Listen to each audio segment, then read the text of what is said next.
Now, there's been a positive response from Indigenous leaders and organisations around the country to the federal government's new Closing the Gap funding package. $1.1 billion has been committed to tackle Indigenous disadvantage in health, education, justice and employment by 2031. Federal Labor has also welcomed the implementation plan but warns there's a long way to go and more will be needed. Linda Burney is the Shadow Minister for Indigenous Australians. Welcome back to RN Breakfast, Linda. Thanks, Kylie. Good morning. Good morning. So $1 billion is a lot of money. What kind of inroads can that level of spending make in closing the gap? $1 billion is a lot of money, and Labor does welcome the initiatives. However, there's a number of very significant points I'd like to make. The first is that in the Prime Minister's press conference yesterday, he and the Minister clearly walked away from any semblance of a voice to the Parliament. This is despite the fact that, at the beginning of the term, it was the big thing, the big ticket item, and there is now no hope in the world that the coalition will even get a legislative voice to the Parliament before the election, and they are absolutely against an enshrined voice that is being called on through the Uluru Statement. Well, let's actually just pause and listen to what the Prime Minister said about the voice in Parliament yesterday. Linda. Once a model for the Indigenous voice has been developed, all governments will need to explore how they can work with the voice to ensure that these views are considered. Some might want this process to be faster. I want it to be right. We have to learn from each other, and we will. So what do you make of those comments? They were the comments in Parliament that the Prime Minister was making. I know what to make of those comments, and that is that the government has flipped and flopped on this issue for a good almost 4 years now. The simple fact is, Kylie, is that the coalition party room will not even countenance a legislative voice, let alone an enshrined voice to the Constitution. Clearly, that's not what Ken Wyatt's been saying. Of course, he's saying that it may not be legislated in time for the next federal election, but he's not sharing the idea of there being widespread opposition among his counterparts.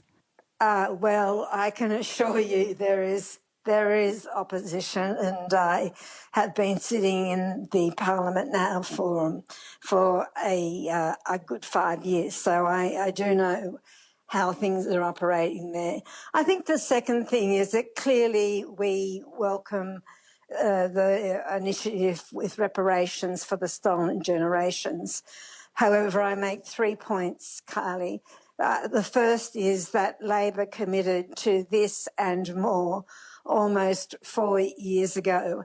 And I think there is a huge question about the fact that if the rollout of this is anything like the rollout that the government's undertaken in relation to children of victims of sexual abuse in institutions, then there is going to be some huge implementation issues.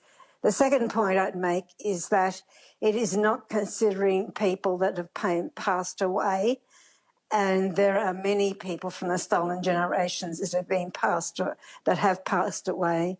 And the third point is that there is a significant class action being undertaken at this stage in the Northern Territory in relation to this. So it'll be interesting to see what happens with that class action. Of course, Linda, the Northern Territory and the ACT is where that fund is going to be available to survivors.